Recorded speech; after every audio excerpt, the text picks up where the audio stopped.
Lawat kami dan dengan firman-Mu Engkau berbicara secara pribadi bagi setiap umat-Mu siang hari ini. Kuduskan dan urapi hamba-Mu, sembunyikan di belakang salib-Mu. Engkaulah yang nampak dengan jelas lewat firman-Mu bagi kami semua. Dengan sungguh hati kami bersekutu dengan firman-Mu. Kami sudah berdoa dalam nama Tuhan Yesus Kristus. Haleluya. Amin. Puji Tuhan, selamat siang, salam sejahtera buat kita semua. Bersyukur kepada Tuhan, senang sekali Bapak Ibu Saudara terkasih. Hari ini kita bisa bertemu kembali, beribadah bersama-sama. Waktu yang terbaik untuk kita mengembalikan semua rasa syukur kita, semua terima kasih kita atas apa yang Tuhan sudah kerjakan dalam perjalanan kita sepanjang minggu ini, saudara. Apapun cerita saudara, saya lihat ini mukanya muka baik-baik semua. Puji Tuhan. Sudah bisa kasih salam lagi kiri kanan bilang puji Tuhan baik-baik saya.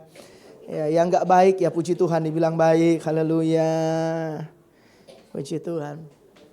Haleluya. Saudara, kita sedang ada di seri pelajaran tentang menjadi murid, saudara ya. Kita sedang belajar beberapa waktu terakhir ini tentang bagaimana kita menjadi murid Kristus. Karena kita mendapati di Alkitab tidak semua orang Kristen masuk surga. Tidak semua orang Kristen itu ternyata berakhir di surga. Dan seringkali bahkan dalam perjalanan kekristenan seringkali kita lupa tujuan utama kita itu mau kemana sih saudara ya. Kita seringkali ke distract saudara dengan perkara-perkara lahiria, dengan hal-hal lahiria, dengan persoalan-persoalan lahiria, tanpa sadar itu menarik perhatian kita, sampai kita lupa kita itu lagi jalan ke sorga apa enggak sih. Saudara kan akhir dari semua perjalanan kita, ibadah saudara, pelayanan saudara, kesetiaan saudara, pengiringan saudara, kan akhir dari semua perjalanan itu kan akan berakhir ke sorga. Tanya kiri kanan, iya enggak sih? Tahu ya? Iya enggak? Tahu ya? Akhirnya akan menuju ke sana. Nah, ternyata seringkali kita itu terjebak begini, kan aku udah ibadah. Kan aku udah ke gereja seminggu sekali. Kan aku udah ke gereja sebulan sekali. Kan aku udah ke gereja setahun sekali. Gitu ya. Karena aku udah percaya Tuhan Yesus. It's enough. Itu cukup. Apalagi aku udah pelayanan. Apalagi aku sudah berkorban. Seolah-olah aktivitas rohani kita sudah cukup untuk membawa kita ke sorga. Tapi pertanyaannya, apakah itu yang diajarkan Alkitab atau bukan? Karena untuk masuk ke sorga, apa yang diajarkan Alkitab, itulah yang kita lakukan. Karena itulah perjalanan kita ke sorga. Nah, saya mengambil tema siang hari ini, saudara itu murid atau penggemar. Saya rindu saudara mendefinisikan dengan benar kekristenan saudara. Supaya perjalanan saudara nggak menjadi sia-sia. Supaya perjalanan saudara nggak terasa hambar. Supaya apa yang saudara lakukan, setiap aktivitas kegiatan saudara, setiap korban saudara, setiap pengiringan saudara, setiap ibadah saudara, saudara ngerti dengan jelas. Makanya hari ini lewat pelajaran ini saya berharap saya menemukan definisi dengan tepat. Hari ini saudara posisi saudara murid atau penggemar. Karena di waktu-waktu ini antara murid dan penggemar itu nggak ada bedanya. Kalau dalam bahasa Alkitab kata murid dan penggemar sudah dapat menemukan di Alkitab, sudah pernah tahu cerita tentang lalang dan gandum. Lalang dan gandum waktu awal bertumbuh itu mirip. Itu sama. Cuman orang yang memang petani gandum yang bisa membedakan antara lalang dan gandum. Tapi untuk orang pada umumnya akan sukar untuk membedakannya. Kemudian murid-murid bertanya kepada Tuhan, Tuhan ini ada lalang, kita cabut aja yuk. Tuhan bilang begini, jangan dicabut. Nanti kalau dicabut sekarang, gandum pun ikut tercabut. Terus Tuhan bilang begini, tahan sampai musim menuai. Nah musim menuai baru kelihatan beda. Yang lalang dengan yang gandum. Yang gandum ada buah gandumnya. Yang lalang kosong. baru dituai. Yang gandum dibawa ke berkas-berkas, ke gudang, ke penyimpanan, disimpan. Tapi yang lalang, tadi saya bilang apa? Gandum ya? Gandum betul ya. Yang gandum disimpan ke berkas-berkas, ke gudang, ke penyimpanan. Yang lalang diikat kemudian dibakar. Bahasa sederhananya, yang gandum masuk sorga, yang lalang masuk neraka. Tapi nanti, gak sekarang. Nah, betapa menyedihkan sekali kita sama-sama sekarang, tapi nanti di kemudian hari satu masuk sorga, satu masuk neraka. Tapi ini kelihatan muka-muka ibadah dua, ibadah masuk sorga semua. Puji Tuhan. Nanti akan ada perbedaan. Hari-hari ini gak kelihatan antara orang yang beribadah dengan gak beribadah, gak kelihatan. Sama aja. Tetapi kita nggak lagi di level orang beribadah dan nggak beribadah. Kita lagi ada di level begini, beribadah tapi ada yang sungguh-sungguh, ada yang main-main. Ada yang serius, ada yang enggak. Sama, pelayanan juga, kelihatannya sama pelayanan. Tapi ada yang benar, ada yang nggak benar. Ada yang berkenan, ada yang nggak berkenan. Nah, kemudian makanya kita menemukan hal ini. Apakah saudara murid? Atau cuma sekedar penggemar? Yuk mari kita lihat bersama-sama. Matius pasal 28 ayat 19. Tadi ini langsung ayat 20. Oh ada. Kok tadi pagi gak ada, Van? Oh baru bikin. Ya, Matius 28 ayat 19. 2. Masih ada amin? Saudara kok kayak langsung tegang, saudara. Tenang, muka-muka murid, saudara. Ya. Matius 28 19. 2, 3. Karena itu pergilah jadikanlah semua bangsa muridku dan baptislah mereka. Saudara lihat bahwa kita belajar begini, menjadi orang Kristen artinya mau menjadi murid. Mau tidak mau. Karena Alkitab berkata saudara bahwa karena itu pergilah jadikanlah semua bangsa apa saudara? Murid. Ini adalah amanat agung. Kita mesti jadi murid. Karena itu tujuan kita jadi orang Kristen. Tujuan kita menerima keselamatan. Tujuan kita menerima penebusan di dalam Kristus adalah bagaimana saya dan saudara kemudian menjadi murid Kristus. Tetapi saudara lihat di sini, kata murid di sini, jadikanlah semua bangsa muridku. Seperti kan kata jadi. Murid itu tidak terbentuk secara otomatis. Tapi melalui proses. Murid itu gak langsung jadi. Percaya, ya.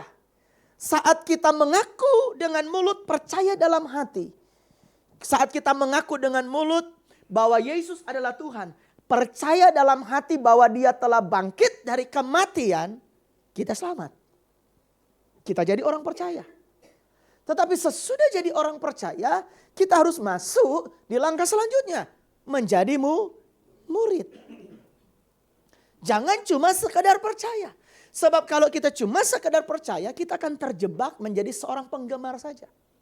Karena tujuan menjadi orang Kristen adalah menjadi muridnya. Murid siapa? Murid Tuhan Yesus. Bukan member sebuah gereja. Bukan murid seorang hamba Tuhan. Nah, kita kan suka berkata, oh dia muridku, dia muridku. Bukan. Dia muridnya Tuhan. Jadi tujuan dari menjadi orang Kristen adalah supaya saya dan saudara menjadi muridnya Tuhan. Tujuan saudara ibadah, saudara pelayanan, saudara setia, sama melakukan aktivitas rohani saudara adalah supaya saudara menjadi orang Kristen. Nah, pertanyaan selanjutnya, siapa yang dimaksud murid? Karena kita semua orang Kristen di sini. Tapi pertanyaan selanjutnya, siapa yang dimaksud oleh murid? Tuhan Yesus menjawabnya di ayat yang ke-20. Dan ajarlah mereka melakukan segala sesuatu yang telah kuperintahkan kepadamu. Dan ketahuilah aku menyertai kamu senantiasa sampai pada akhir zaman. Seringkali kita cuma diajar di ayat bagian terakhir. Ketahuilah aku menyertai kamu senantiasa. Oh ada Tuhan menyertai saya. Ada Tuhan mendampingi saya. Ya dia Immanuel. Dia memang menyertai kita. Tapi pertanyaannya Tuhan menyertai siapa? Siapa yang disertai sampai pada kesudahan akhir zaman? Kalau kita mau mempelajari lagi kalimat kesudahan akhir zaman, ini bercerita tentang penderitaan, penganiayaan, kesusahan, tantangan, masalah, godaan dari kuasa iblis yang mau menarik gereja Tuhan untuk mundur dari imannya. Nah, siapa yang disertai oleh Tuhan? Kalau kita melihat dalam konteks ayat ini, yang disertai oleh Tuhan adalah murid Tuhan. Nah, siapa murid Tuhan? So, perhatikan bagian A-nya dalam pasal ayat 20 ini. Orang-orang yang melakukan segala sesuatu yang diperintahkan oleh Tuhan. Murid adalah orang-orang yang bukan hanya membangun rutinitas rohani. Murid bukan orang-orang yang nampak sibuk secara lahiriah dalam melakukan kegiatan rohani. Tetapi murid adalah orang-orang yang melakukan segala firman Tuhan. Bukan satu firman Tuhan, bukan dua firman Tuhan. Bukan sekedar mencopot firman Tuhan yang dia suka. Bukan cuma sekedar bicara berkat, berkat, berkat, dan berkat. Tetapi proses pembentukan salib ditolak. Nggak bisa. Satu paket, segala sesuatu. Seorang murid tidak memilih-milih, tetapi mentaati sepenuhnya. Ya, coba mulai dilihat sekarang nih udah berapa tahun ikut Tuhan, milih-milih enggak? Siapa pembicara hari ini? Enggak enak. Yang dilihat bukan firmannya, orangnya. Yang pimpin pujian hari ini kurang. Si jomblo. Dia masih kurang.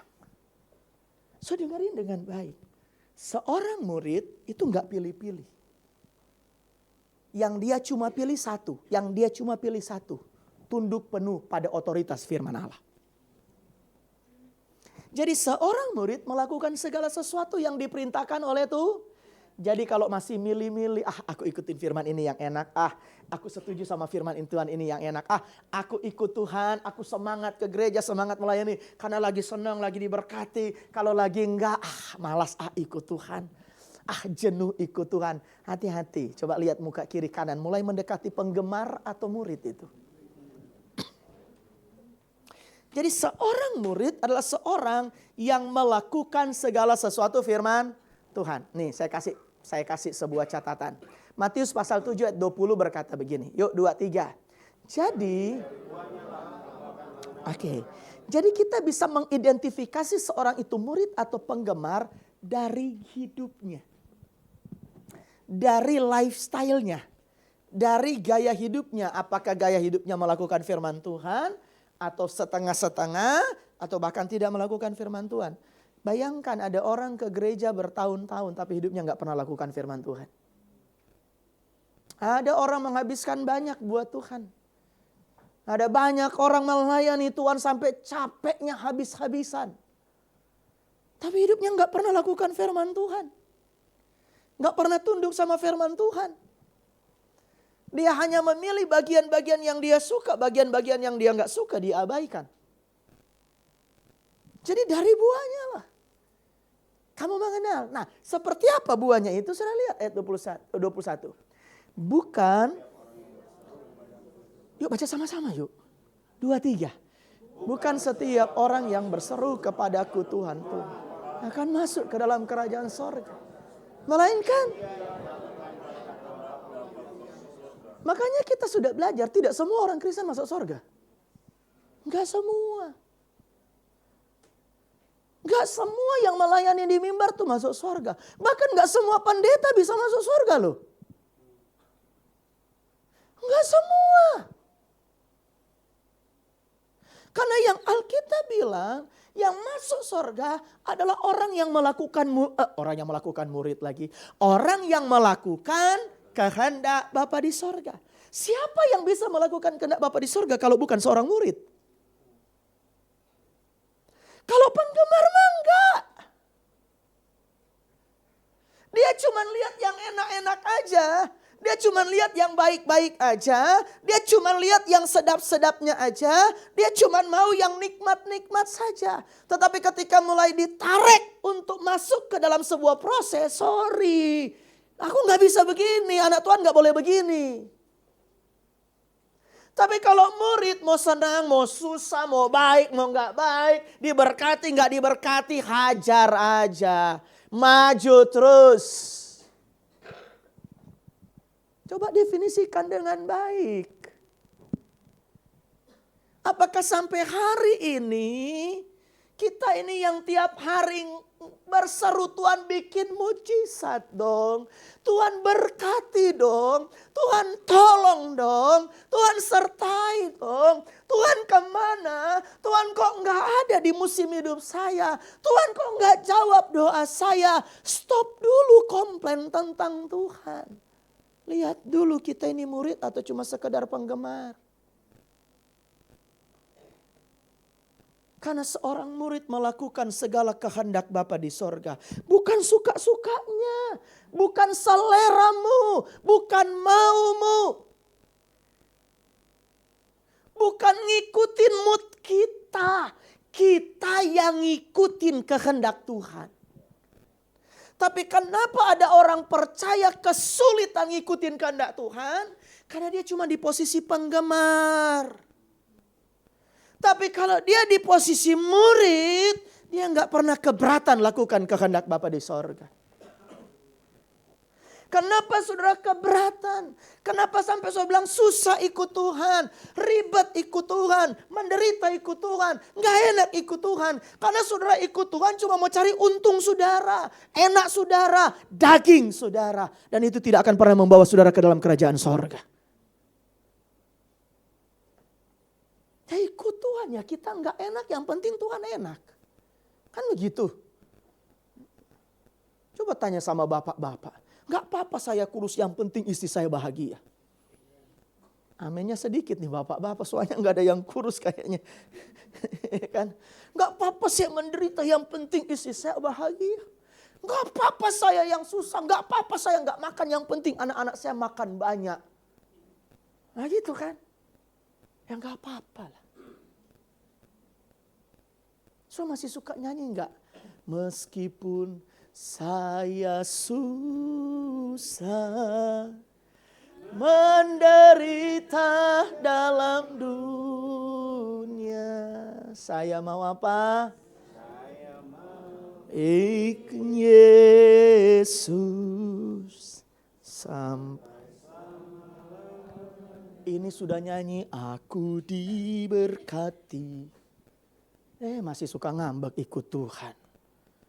Dulu nyanyinya meskipun saya susah, meskipun saya menderita. Sekarang kayaknya kalau menderita itu bukan bagian dari orang Kristen sejati.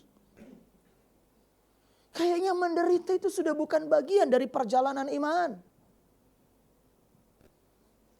Percayalah, menderita itu cuma part, cuma season dalam hidup kita. Kita gak akan selalu dibuat menderita oleh Tuhan. Selalu ada berkat. Selalu ada mujizat.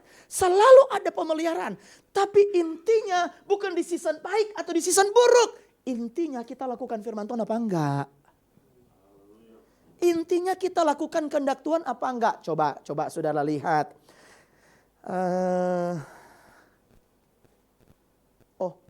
Belum selesai ayat ini. Yuk 2-3. Pada hari terakhir banyak orang akan berseru kepadaku, Tuhan, Tuhan. Bukankah kami bernubuat demi namamu, ngusir setan demi namamu. Alkitab bilang hari terakhir banyak orang. Hari terakhir kan itu hari saya dan saudara. Ayat ini adalah nubuatan di zaman saya dan saudara.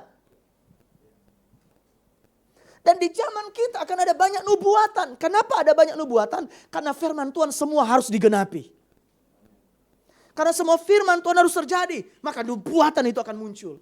Saya berdoa gereja ini juga dibangkitkan nubuatan. Ada orang yang bernubuat. Karena itu firman Tuhan. Gak usah takut. Ada banyak orang bernubuat. Tapi juga lebih parah, ada banyak orang yang kerasukan setan. Pada hari terakhir banyak orang yang kerasukan setan. Coba lihat muka kiri kanan, bilang aman. Ya, kalau zaman kami kerasukan setan saudara, orangnya jadi kayak berubah jadi singa, jadi harimau. jadi naga. Tapi sekarang kerasukan setannya beda. Apa-apa sedikit rapuh mentalku. Aku bermasalah sama mental health. Aku insecure. Kerasukan setan, saudara.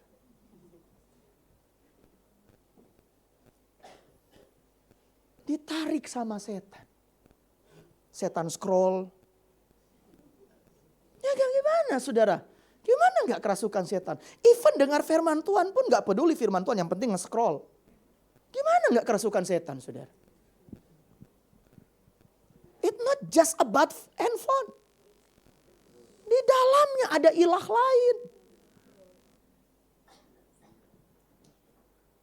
Sampai kayak bodoh amat tuh firman.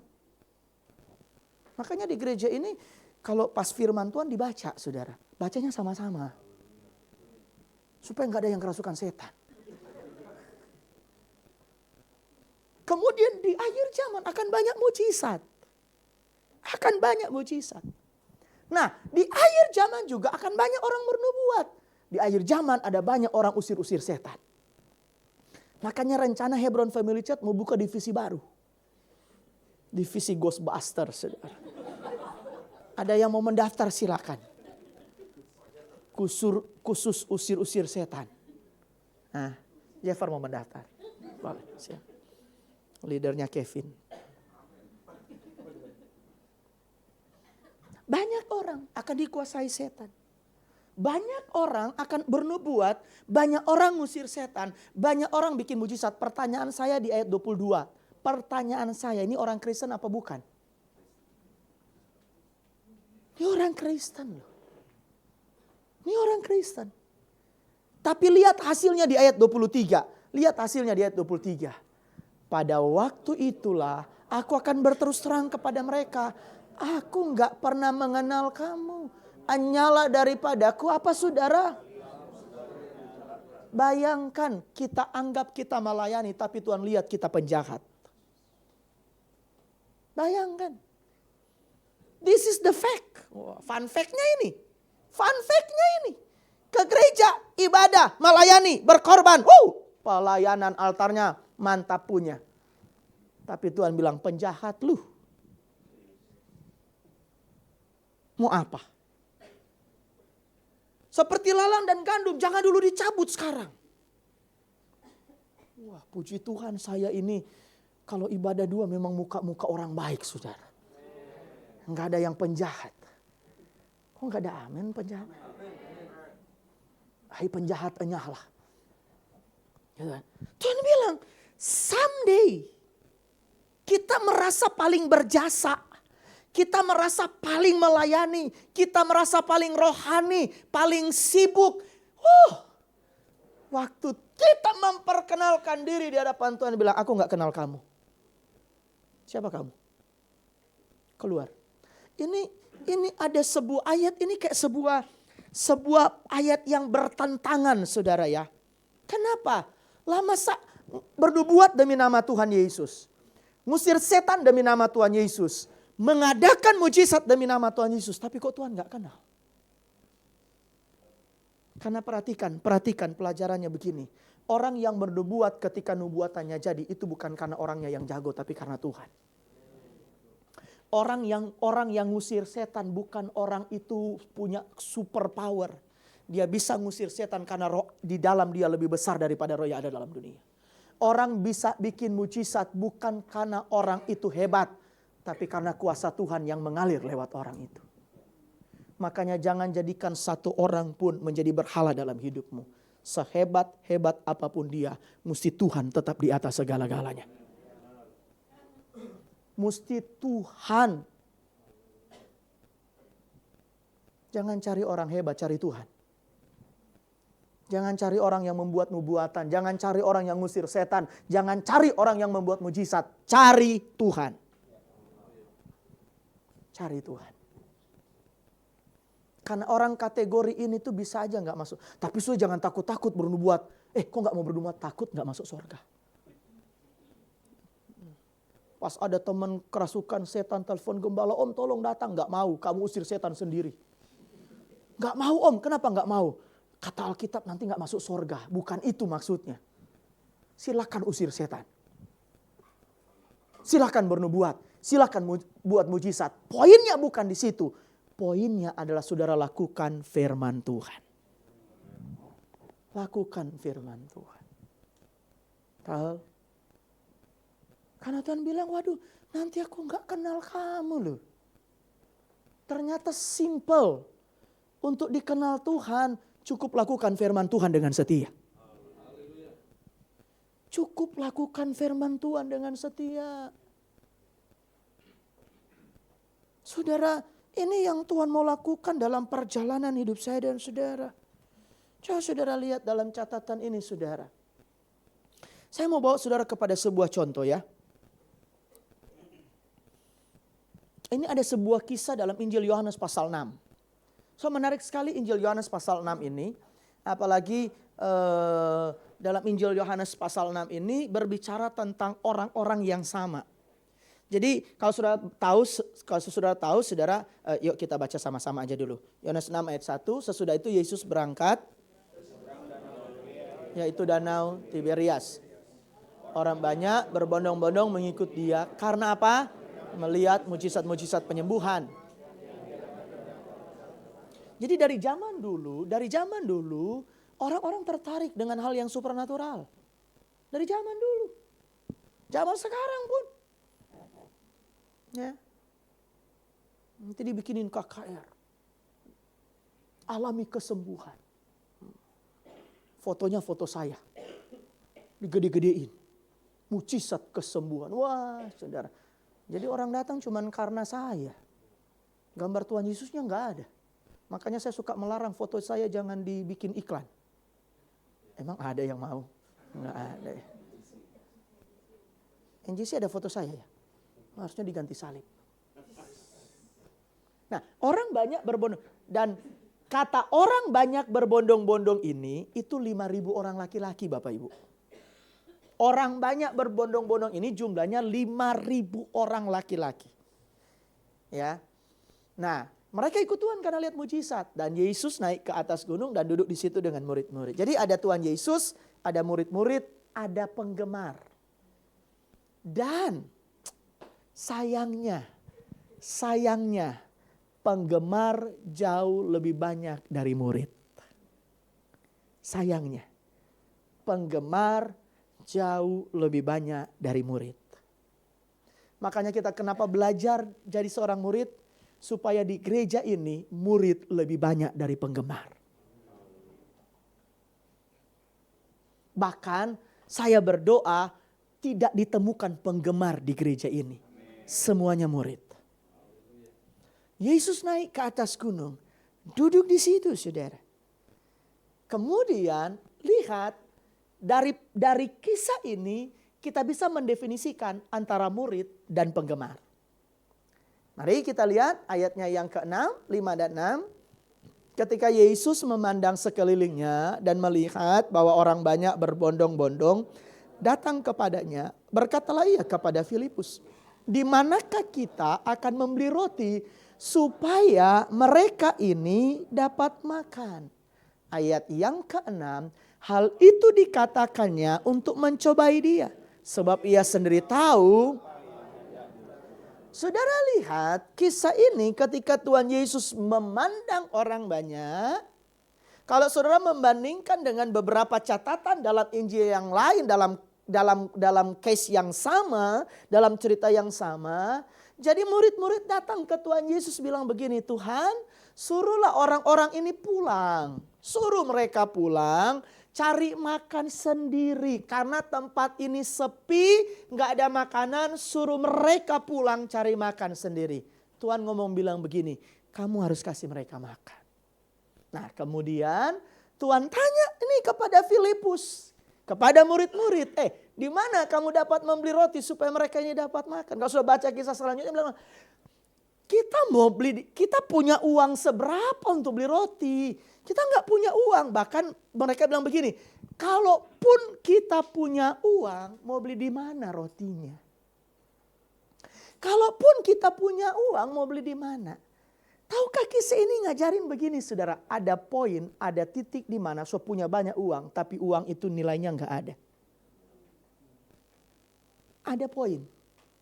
Di mana saudara nimbun banyak uang. Tapi ada satu titik saudara lihat uang saudara nggak bisa tolong saudara. Uang saudara nggak ada harganya.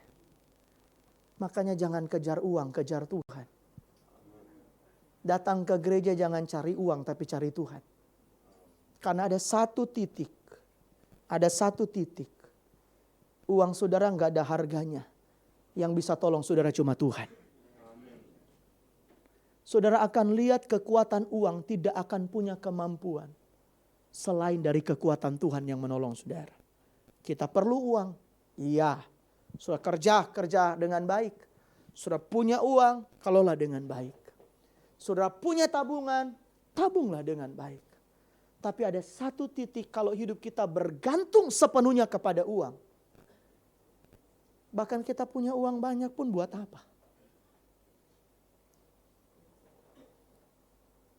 Saudara lihat, di mana kita mau membeli?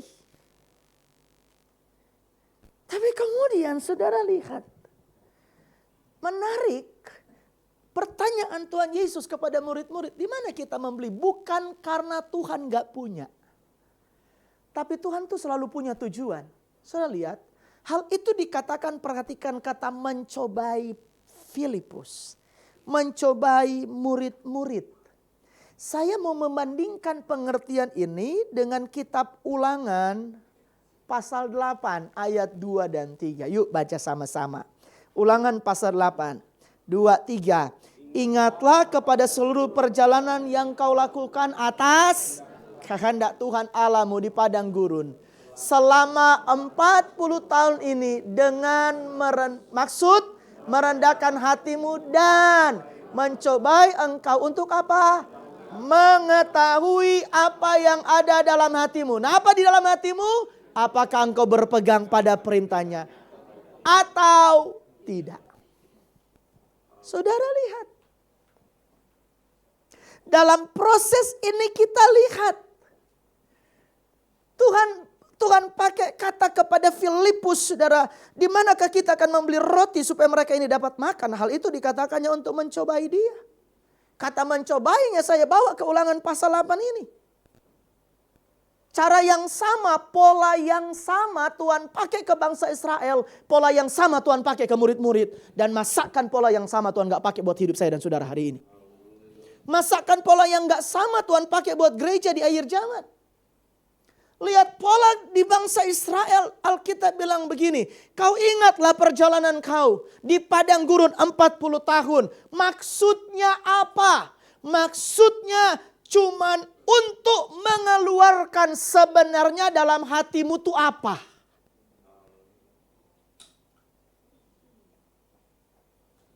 Ayat 3 sampai bilang begini Bapak Ibu. Ia merendahkan hatimu, membiarkan, perhatikan kata ini, membiarkan engkau lapar. Bukankah sama terjadi dengan kisah Yohanes pasal 6 tadi? Lagi dalam kondisi lapar dan seolah-olah dalam tanda kutip lagi dibiarkan lapar. Tuhan tanya, gimana kita mau beli roti ini?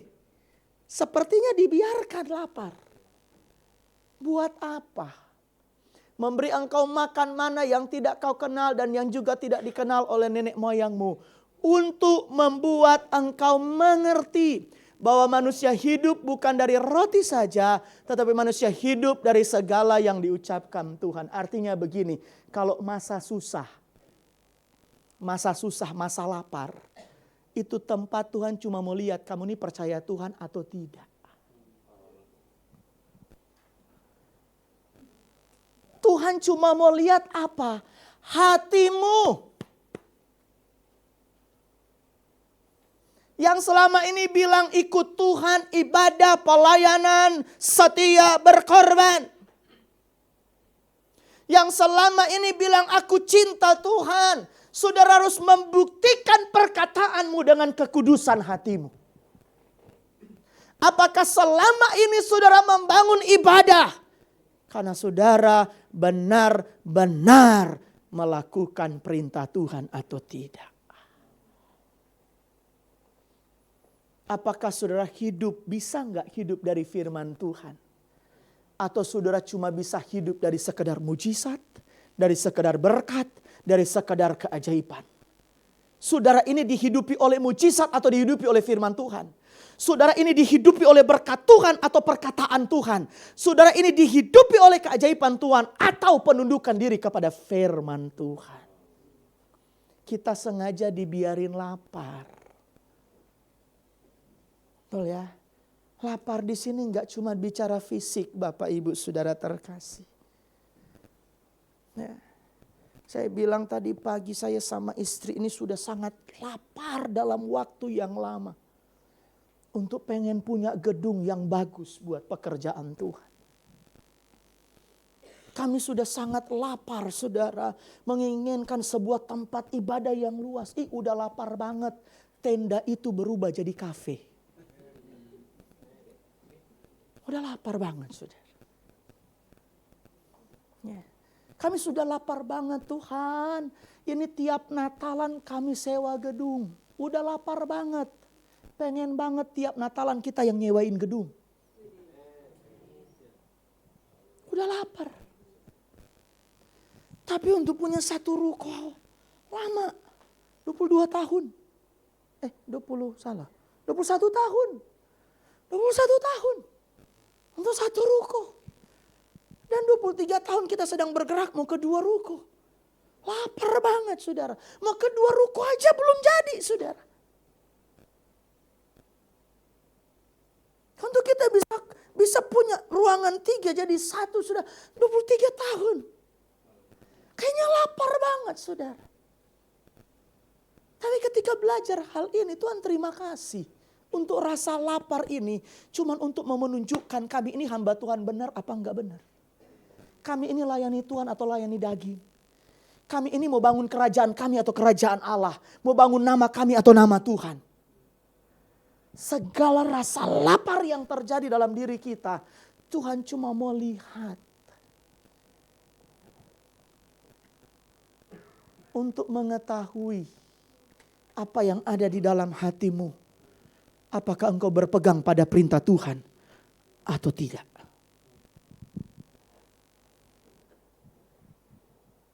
Dari bagian ini kita belajar begini. Murid itu setia dibentuk. Penggemar datang dan pergi sesuka hati.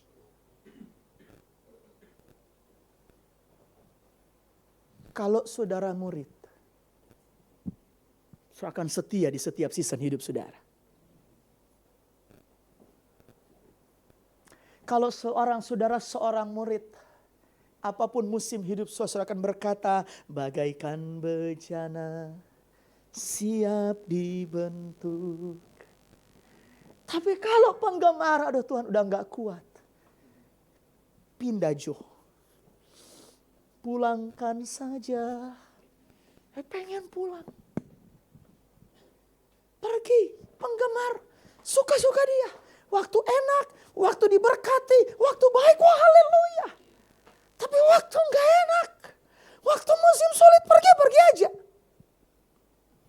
Ternyata Tuhan gak bisa tolong saya. Ternyata Tuhan gak mampu tolong saya. Ternyata Tuhan gak jawab doa. Saya pergi aja. Nah coba saudara. Dipikir-pikir dulu. Coba kasih tahu senggol kiri kanan. Bangunkan dia dan berkata mikir-mikir. Mikir-mikir. Murid atau penggemar?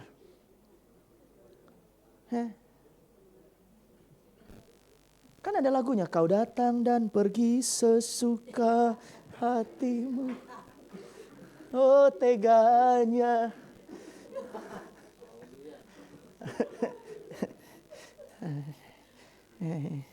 Itu pujian penggemar saudara. Tapi kalau seorang murid pujiannya, ku ingin tetap di sini. Menikmati bait-Mu. Saudara, seorang murid gak peduli apa season hidupnya karena dia tahu Tuhan ada di setiap waktu hidupnya. Seorang murid gak keberatan dengan apa yang terjadi dengan musim hidupnya karena dia tahu dia sedang didampingi oleh Tuhan yang besar. Tapi kalau seorang penggemar up and down. Datang dan pergi. sesuka hatinya. Saudara, kita juga belajar dari kisah ini begini. Kalau murid, dia jalan membagi-bagi roti. Tapi kalau penggemar, dia duduk tunggu untuk dibagi roti. Saya ini murid. Murid itu enggak tunggu diberkati baru mau memberkati. Murid itu sadar hidupnya aja udah diberkati. Hidupnya aja udah berkat. Tahukah saudara, dengan saudara datang beribadah di ibadah 2 ini, saya diberkati loh saudara. Dengan kehadiran saudara. Seorang murid, dia nggak bermain playing victim. You know, seorang murid itu nggak selalu, aduh kasihan hidupku, aduh tolong aku, aduh aku susah. Coba lihat kiri kanan bilang mukanya jangan disusah-susahin. Hidup ini udah susah. Ya. Nggak usah disusah-susahin. Tapi kalau penggemar, jangan minta. Saudara, nggak ada yang salah kita minta berkat daripada Tuhan. Nggak ada yang salah. Karena dia Tuhan yang suka memberkati. Tapi yang benar adalah ketika kita sadar kita diberkati Tuhan. Makanya jangan ragu jadi berkat bagi orang lain. Jangan ragu untuk membagi-bagi roti. Jangan ragu saudara. Jangan ragu.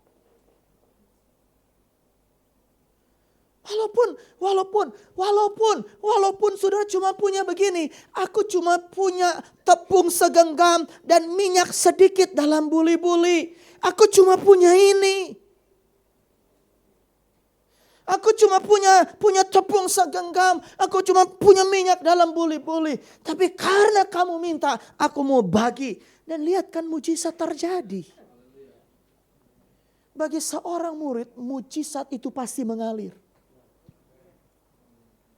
Saudara, kita senang diberkati, betul? Kita senang terima mujizat, betul? Tapi tahukah saudara akan jauh lebih senang ketika saudara jadi mujizat bagi orang lain. Ketika saya jadi mujizat bagi orang lain. Ketika saya mulai membagi sesuatu kepada orang lain dan dia berkata, makasih ya, aku bisa hidup gara-gara ini. Makasih ya, Tuhan jawab doaku. Lewat siapa? Lewat hidup kita. Itulah seorang murid. Kamu bukan menunggu mujizat, tetapi menjadi mujizat bagi orang lain. Bukan menunggu berkat, tapi menjadi berkat bagi orang lain. Jangan cuma duduk untuk tunggu dibagi roti. Murid-murid itu aktif.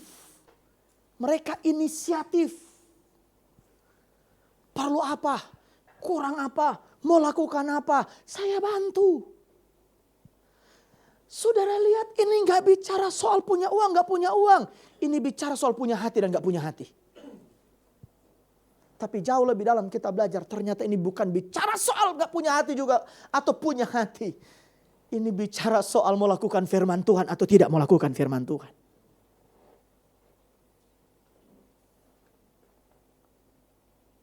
Kita belajar dari kisah ini saudara. Berapa banyak orang yang datang ke gereja. Datang duduk, nikmati pujian, nikmati penyembahan, dengerin khotbah, merasa sudah diberkati dan ini yang terbaik yang aku sudah alami. Pulang begitu aja. Tidak lebih seperti penggemar yang duduk dan cuma tunggu dibagi roti. Lihat yang dilakukan oleh murid-murid. Mereka cuma punya 5 roti, cuma punya 2 ikan. Itu pun bukan punya murid-murid. Punya seorang anak kecil yang punya hati yang mau berbagi. Jangan sampai anak-anak sekolah minggu lebih punya hati berbagi daripada kita orang tua. Seorang anak kecil kasih 5 roti dan 2 ikan. Bagi kita orang tua itu sepele. Tapi bagi anak ini itu hartanya. Dia kasih 5 roti dan 2 ikan. Dan murid-murid gak korupsi. Untung gak dikasih ke Yudas Iskariot. Ya. Sebab kalau dikasih ke Yudas Iskariot mungkin bisa jadi 3 roti dan 1 ikan. Ya. Saudara, dari 5 roti dan 2 ikan, dia nggak ambil, kita bagi-bagi aja ya lumayan. Kagak, saudara. Mereka kasih ke Tuhan Yesus. Dan ketika semua itu ada di tangan Tuhan Yesus, semua jadi berkat. Pertanyaannya begini, bagaimana kita bisa tahu pemberian kita ada di tangan Tuhan? Saat kita lakukan pemberian sesuai firman Tuhan. Itu di tangan Tuhan. Dan saat itu di tangan Tuhan, maka mujizat itu pasti terjadi. Dan murid-murid disuruh bagi-bagi kan? Oh enggak. Murid-murid enggak disuruh makan. Udah lapar, mesti capek lagi. Itu murid. Sekali lagi, murid-murid udah lapar, mesti capek. Harusnya kan yang makan duluan mereka. Tapi enggak. Mereka bagi dulu. Baru terakhirnya suruh kumpul. Jadi waktu mereka kumpul, makan. Begitu mereka makan sampai kenyang. Bahasa Yunaninya tahede-hede. Saudara, sampai kenyang. Kemudian mereka duduk kumpulin. Masih limpah 12 bakul. Tapi masih banyak orang takut memberi. Karena takut kurang. Kenapa orang memberi takut kurang? Karena mereka memberi bukan karena hati mereka taat sama firman Tuhan. Mereka memberi karena takut sama uang. Tapi kalau orang memberi takutnya sama Tuhan, mujizat 12 bakul kelimpahan itu masih tersedia sampai hari ini. Saudara lihat,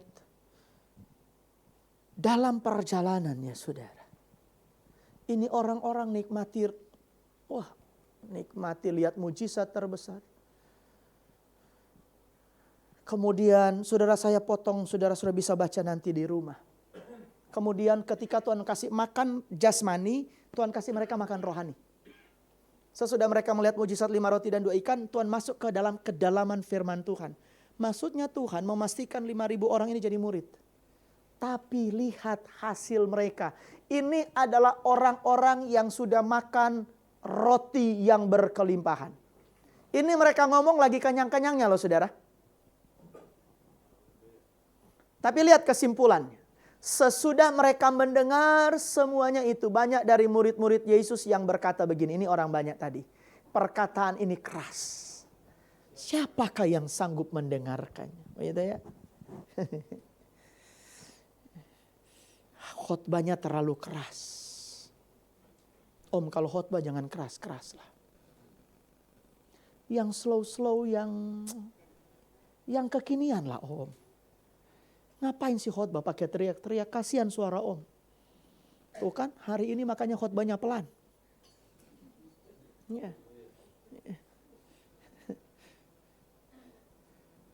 Lihat. Orang baru makan, baru terima mujizat. Tapi mereka bilang begini, terlalu keras perkataan ini. Mana sanggup kita mendengarnya. Ada yang masih suka bilang begini, susah jadi orang Kristen, berat. Udah gak usah terlalu sungguh-sungguh lah. Gak usah terlalu dekat. Gak usah terlalu terlibat. Gak usah terlalu dalam. Aduh, bahaya. Terlalu keras.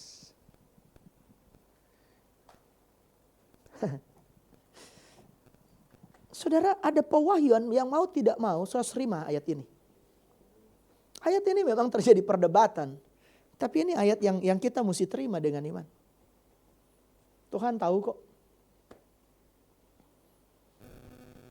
Hatimu bersungut-sungut nih. Tahu gak hati bersungut-sungut itu? Tuh ngomong dalam hati. Duh, ini om khotbahnya lama banget. Itu bersungut-sungut. Tuhan tahu loh. Tuhan tahu gitu. Tuhan tahu. Yesus yang di dalam hatinya tahu bahwa murid-muridnya bersungut-sungut tentang hal itu, berkata kepada mereka, adakah perkataan itu menggoncangkan imanmu? So pernah berhadapan dengan firman Tuhan yang goncang imanmu? So pernah? Pengajaran apa yang sudah terima di tahun ini kemudian menggoncangkan imanmu? Masa sih ikut Tuhan sampai segini amat? Masa sih ikut Tuhan harus sampai begitu amat? Masa sih harus segini-gininya ikut Tuhan? Ada enggak firman ketika saudara berhadapan dan sudah jadi goncang imannya? Ini Tuhan Yesus pernah alami. Yang khotbah Tuhan Yesus. Apalagi cuma Yesi.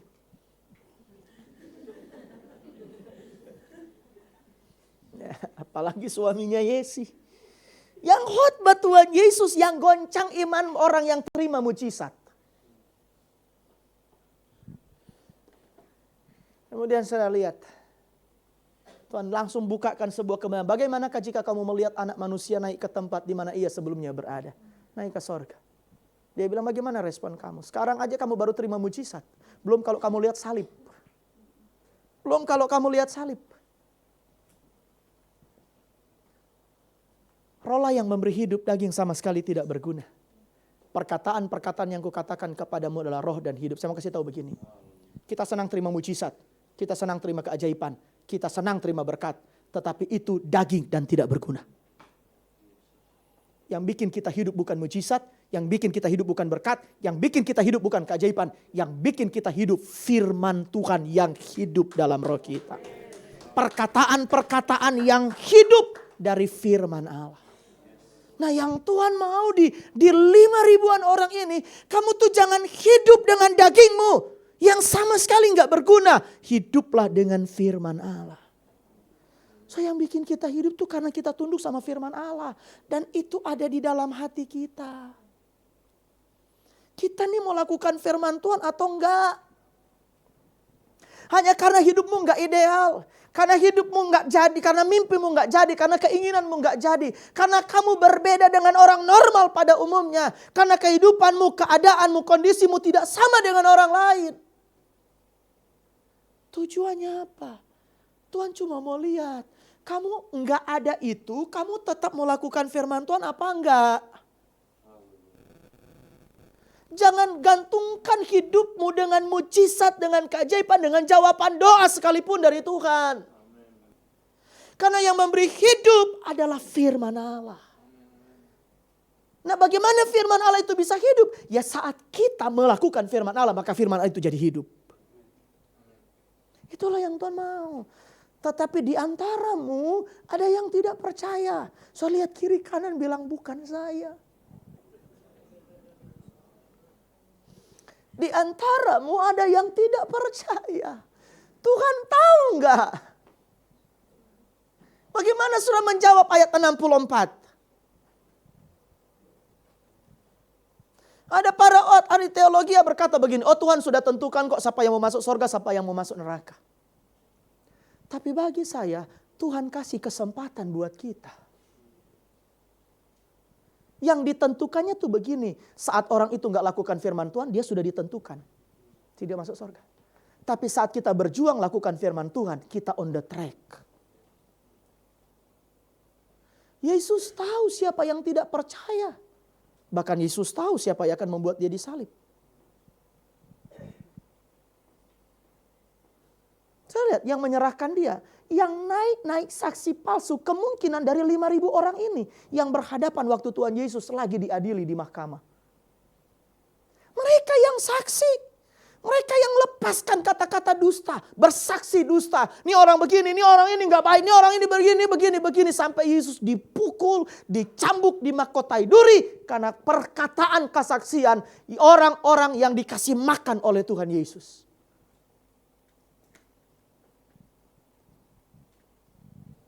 Mujizat bisa membuat kita murtad. Tapi kalau di hati kita tunduk pada otoritas firman Tuhan. Murid akan setia pada setiap proses. Saudara, lalu ia berkata, sebab itu telah kukatakan kepadamu, tidak ada seorang pun yang datang kepada Bapa. Makanya dengerin nih hari ini. Jangan main-main dengan panggilanmu. Jangan main-main dengan kekristenanmu. Jangan main-main dengan pelayananmu. Karena itu cuma karena anugerah Tuhan. Tidak ada seorang pun yang bisa melayani kalau Tuhan gak izinkan. Kadang-kadang kita bikin murah. Hanya karena itu datang dalam anugerah. Lihat ayat ini. Tidak ada seorang pun dapat datang kepadaku kalau Bapa tidak mengaruniakannya kepadaku. Ini urusannya sampai sorga. Gak cuma sampai di sini. Dan ayat 66. Kenapa ada 60 ya? Di sekolah Alkitab tuh kita belajar numerologi. Dalam Alkitab kita muncul angka 666. Dalam Injil Yohanes pasal 6 ayat 66. 60 bisa dihilangin gak? Biar lebih kena. Angka 66 itu angka antikris. Kalau dalam bagian yang lain angka 6 itu angka penciptaan manusia atau angka kedagingan. Angka manusia. Dan lihat ayat 66. Mulai dari waktu itu banyak murid-murid mengundurkan diri. Gara-gara apa? Gara-gara apa? Bukan gara-gara gak lihat mujizat. Mereka melihat mujizat terbesar dalam hidup mereka. Tapi gara-gara mereka diperhadapkan dengan firman Tuhan dan mereka gak mau ikut firman Tuhan. Hati mereka dalamnya gak mau tunduk sama firman Tuhan. Jadi yang terjadi apa? Orang-orang yang mengundurkan diri. Orang-orang yang tinggalkan Tuhan. Orang-orang yang tidak setia sama Tuhan. Karena dalam hatinya gak ada firman Tuhan. Mereka mungkin punya banyak akal, punya banyak alasan, punya banyak argumen yang kelihatan secara moral benar. Tapi kita sudah belajar, kita ini jadi orang Kristen bukan jadi orang baik, tapi jadi orang benar. Harusnya kita mengubah ayat ini mulai dari sekarang. Kita orang-orang yang pantang mundur ikut Tuhan. Makanya saudara perhatikan. Dari hari ini kita belajar begini. Murid bukan lahir dari berkat. Tetapi terbentuk dari proses. Dan bertahan dalam kesetiaan. Setia-setialah. Setia sampai mati. Seperti Tuhan Yesus. Ini yang nyanyi kok 40 tahun ke atas ya. Apakah balasanmu untuk kasih setianya? Setia-setialah. Wow. So, jangan jadi penggemar. Murid itu gak enak, tetapi menyenangkan. Murid gak pernah lahir dari berkat. Tapi orang-orang yang setia dan menikmati setiap proses karena dia tahu itu yang terbaik dari Tuhan. Ya, ayat terakhir. Ibrani pasal 10 ayat 35 sampai 39. Yuk mari baca sama-sama. Sebab itu janganlah kamu melepaskan kepercayaanmu. Amin. Kasih tahu kiri kanan, jangan melepaskan kepercayaanmu. Besar loh upahnya. Amin. Dipegang. Apa yang engkau yakini percayailah Tuhan ada buat saudara.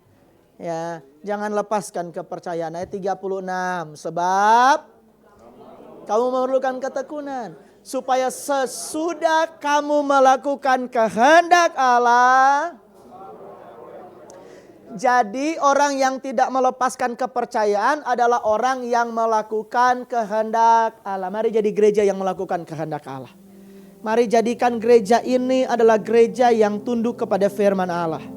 Gereja ini adalah gereja yang tunduk pada otoritas firman Allah. Salah satu sebutan yang digunakan kepada gereja kita adalah gereja Injil sepenuh. Berdasarkan firman Allah. Tekun lakukan firman Tuhan. Jangan lepaskan kepercayaanmu. Apa itu tekun lakukan firman Tuhan? Belajar Alkitab, baca Alkitab, renungkan siang dan malam dan melakukannya. Bukan kehendak kita, bukan mau kita, bukan suka-suka kita. Firman Allah mengubah kita untuk kita sesuai kehendak Tuhan. Nanti kita belajar pengertian ini selanjutnya. Sebab sedikit, bahkan sangat sedikit waktu lagi. Dan Ia yang akan datang sudah akan ada tanpa menangguhkan kedatangannya. Kasih tahu kiri kanan, Tuhan sudah mau datang. Tuhan sudah mau datang. Kalau Tuhan belum datang, kita yang duluan datang ke Tuhan. Ayat 38. Tetapi Orangku yang benar akan hidup oleh iman. Orang benar akan hidup oleh iman. Dan iman hanya muncul dari pendengaran akan firman Allah. Enggak ada yang lain. Saudara mau hidup, hiduplah dengan iman. Tetapi Tuhan bilang begini, jangan mengundurkan diri. Kayak adik colek kiri kanan, jangan resign ya. Amin. Haleluya. Ada mulai mikir-mikir nih, udah lumayan nih, udah setengah tahun nih. Udah capek nih mau pelayanan, jangan resign. Bahaya. Karena Alkitab bilang begini. Yuk mari sama-sama. Tetapi kita bukanlah orang-orang yang mengundurkan diri dan binasa, tetapi orang-orang.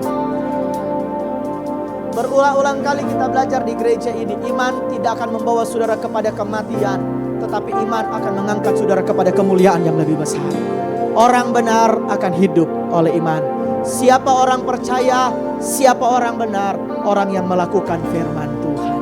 Orang yang tunduk pada otoritas firman Allah. Mari bangkit berdiri bersama-sama.